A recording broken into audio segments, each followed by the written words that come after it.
2023, quite a long one, 2 weeks. During this trip, I think I met Dr. Chang in Malaysia, and I met this gentleman and Dr. Van as well. They were she was my translator during my Vietnam trip. So I made good connections, and I have to congratulate both of you for the beautiful logbook that you presented me with. I'm super satisfied. So that trip was amazing to me, of course, because it was 15 days in Asia. So a lot of things, met a lot of people, but thinking that you, in the end, decided to come over to Siena is a special treat for all of us. So we're very happy about that. Anyway, stage is yours. During your introduction, you made me nervous. My heart rate now No. over 100 ppm. It's okay. I'm going to make this very quick because we have had quite a long day. But before going to my presentation, I would like to express my thanks to Professor Simon Bailey and my clinical tutor, Dr. Andreas. They have given me a lot of quite advices on my logos and about my presentation. The first case of mine is a very young patient. She was a girl, 10 years old, with a chief complaint of having sensitivity only when she consumes cold drink. But however, no spontaneous pain was ever reported. And upon clinical examination, there was a medium size of class 2 cavity. And based on clinical and radiographical findings, the diagnosis was reversible papillitis with normal periapical tissue. So the treatment plans originally was the vital block therapy followed by direct composite restoration. And from your left to right, it was my cleaning process that carried. So you can see at the end of the cleaning, the pulp exploded in the mesial side of the tooth was encountered. And at this point, the decision to make a partial pulpotomy was made, followed by bleeding control, followed by the placement of bioceramic material, and followed by the placement of the thing about glass enamel. And I still kept some adhesive interface for the following composite restoration. And the tooth was finally restored with direct class 2 restoration. And So we it was us who do the workshop together. Yes. Yes. And it's the immediate post-op X-ray. And I always threaten my patient: if you don't come back for checkup, something will happen to you, and I will not hold any responsibility. That's why I tend to have. I think you can be very convincing with your patient. Tend to have a longer follow-up than either. Is it from left to right? We have pre-op X-ray, 6 months. You can see at 6 months there was a small fracture of the filling, but it was repaired on the same visit. And at 10 months, patient still was symptomatic, but and there was no evidence of periapical lesion. But however, the two didn't respond to any kind of pulp testing. We come to the second one. It was also a female patient, 22 years old, with the chief complaint of tooth discolor, central incisor, and she has a history trauma 13 years ago. Plus, the tooth one had a small fracture as shown in the picture. However, the patient reported no symptoms. And upon performing pulp testing, cold test in particular, the tooth central incisor was non-responsive. And based on a radiographical finding, the clinical diagnosis for both 1-1 and 2-1 was pulpal necrosis, a symptomatic apical periodontitis with a history trauma. The treatment plan is canal therapy followed by bleaching and restorative of the tooth.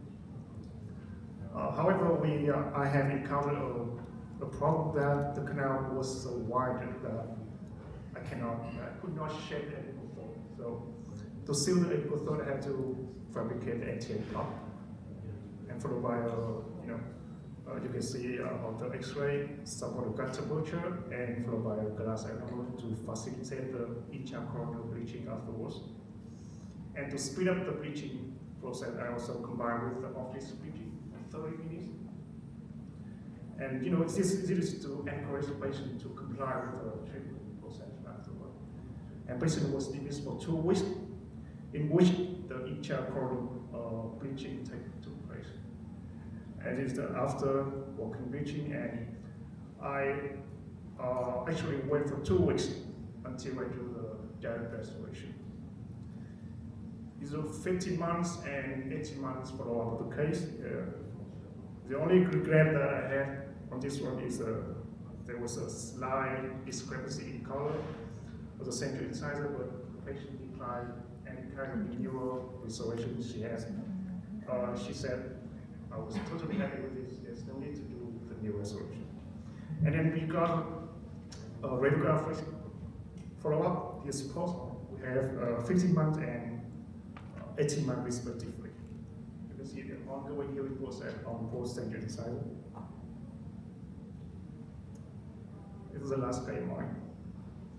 Patient was a female patient, 48 years old, with the chief complaint of small swelling at the palatal side between 2.6 and 2.7, which is obviously to me is a signature.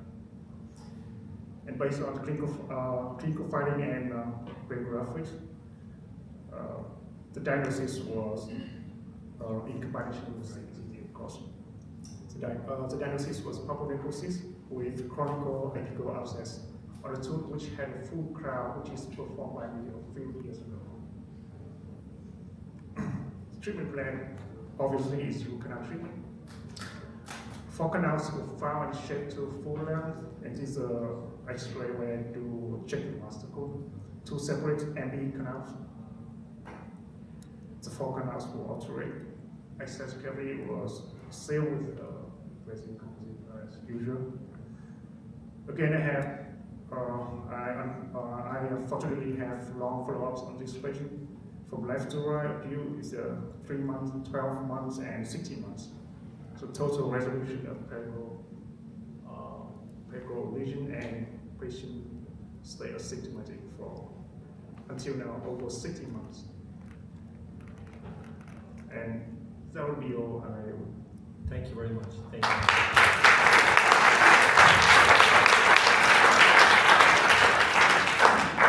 So before I open this your thesis for discussion, let me just say that your cases are amazing.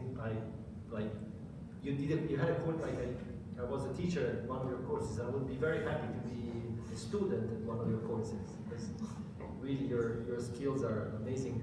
The case of the incisor, you made me remind of a patient that I did a filling, I think class 4, and I was not, I think I still show it. I was not satisfied of a little bit of the margin. Yes. I still remember and that.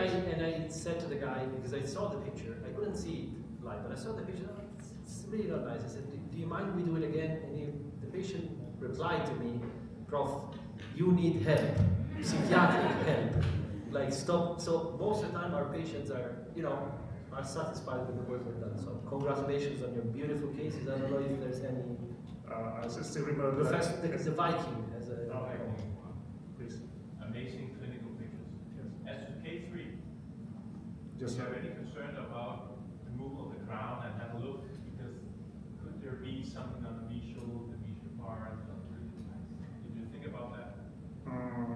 normally. Not the healing, so no problem, but there could be maybe a moral leakage. Normally, if the crown was done by another clinician, I would advise the patient to have the crown removed.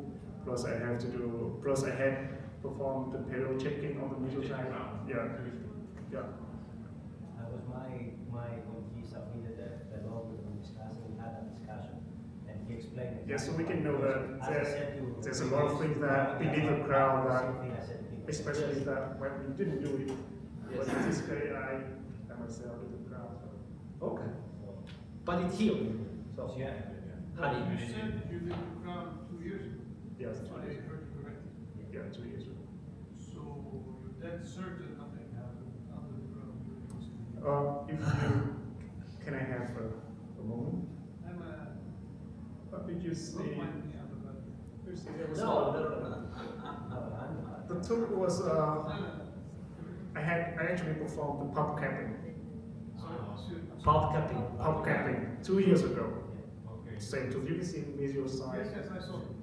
And I think the failure, the analytic failure came from that one. I'll tell you something. If that was my case, I would have done the treatment before. But he's young and patient. I am old and impatient. So, but I mean, it was a good try at the end. You see that. But the healing was there. So I think. And that's the danger when you do pulp capping. If it is gonna work or something. Yeah. It's like when you're pregnant. Either you are, either you're not. Like it's. Either it's the function. Yes. Then, congratulations.